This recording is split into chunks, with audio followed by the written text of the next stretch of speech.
পরিবেশ ও বন্যপ্রাণ সুরক্ষায় বড় সিদ্ধান্ত নিল কেন্দ্রীয় বন ও পরিবেশ মন্ত্রক।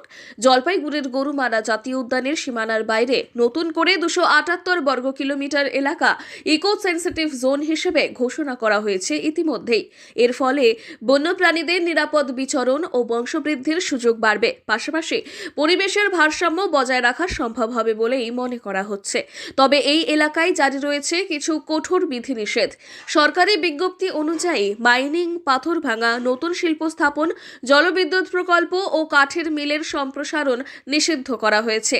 তো ইকোট্যুরিজম ইকো সেন্সিটিভ জোন যেটা আছে আপনার ইএসজেড যেটা আছে ইকো সেন্সিটিভ জোন, তো এটা নিয়ে একটা প্রপোজাল পাঠানো হয়েছিল ডিপার্টমেন্ট থেকে, তারপরে গভর্নমেন্টের দিক থেকে। এবার ওটা ফাইনালি সেন্ট্রাল গভর্নমেন্টের একটা গ্যাজেট নোটিফিকেশন হয়ে এসছে। তো এটা চাপড়ামারি আর গরুমারা ন্যাশনাল পার্কের গ্যাজেট নোটিফিকেশনটা হয়ে গেছে, নেওরা ভ্যালিটা আগের থেকেই ছিল। তো এবার এই নেক্সট স্টেপ হচ্ছে যে ইকো সেন্সিটিভ জোন যে মনিটরিং কমিটিটা আছে, সেই মনিটরিং কমিটিটা ফর্ম হচ্ছে। এটার জন্য আমরা ডিসকাশন স্টেজে রয়েছি। নদীতে দূষিত জল ফেলা কিংবা বাণিজ্যিকভাবে জ্বালানি কাঠ ব্যবহারের উপরেও কড়া বিধিনিষেধ আরোপ করা হয়েছে।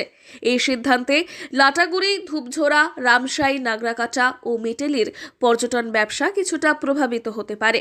নতুন স্থায়ী রিসোর্ট কিংবা হোটেলের অনুমতি দেওয়া হবে না, তবে নির্দিষ্ট শর্তে অস্থায়ী ইকো ট্যুরিজম প্রকল্প চালু করা যাবে।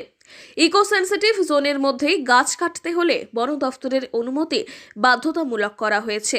এছাড়াও সোশ্যাল মিডিয়ায় জনপ্রিয় ড্রোন শুটিং সম্পূর্ণ নিষিদ্ধ করা হয়েছে, যা কন্টেন্ট ক্রিয়েটরদের জন্য একটি বড় ধাক্কা। যেভাবে বিভিন্ন রকমের ধরনের অনিয়মগুলো হচ্ছিল, সেই অনিয়মটা যদি কমে, অতএব বনের সেখানে বন, ফরেস্ট বা পার্শ্ববর্তী যে নদীগুলো আছে সেগুলো তো অনেকটা পরিশোধিত থাকবে জল, এবং বনটাও সুরক্ষা পাবে কিছুটা।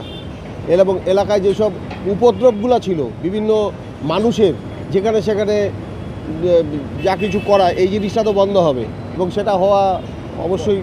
বন্যপ্রাণী রক্ষা পাবে, রক্ষা তো পাওয়া মানে কি, আমি তো পূর্বেও বলেছি এবং এখনও বলছি যে যদি বনকে সুরক্ষিত রাখা যায়, তাদের যদি খাদ্য ভান্ডার যদি মজুদ থাকে বনে, তাহলে বনের বন্যপ্রাণীদের সুরক্ষা। জেলা প্রশাসন দ্রুত বৈঠক ডেকে নতুন মাস্টার প্ল্যান তৈরি করবে। যদিও পরিবেশবিদরা এই সিদ্ধান্তকে স্বাগত জানিয়েছেন, তবে স্থানীয় পর্যটন এবং ব্যবসায়িক মহলে মিশ্র প্রতিক্রিয়া দেখা যাচ্ছে। এখন দেখার প্রশাসন কতটা কার্যকরভাবে এই নতুন নিয়ম বাস্তবায়ন করে। জলপাইগুড়ি থেকে সুরজিৎ দে রিপোর্ট, লোকাল 18 বাংলা।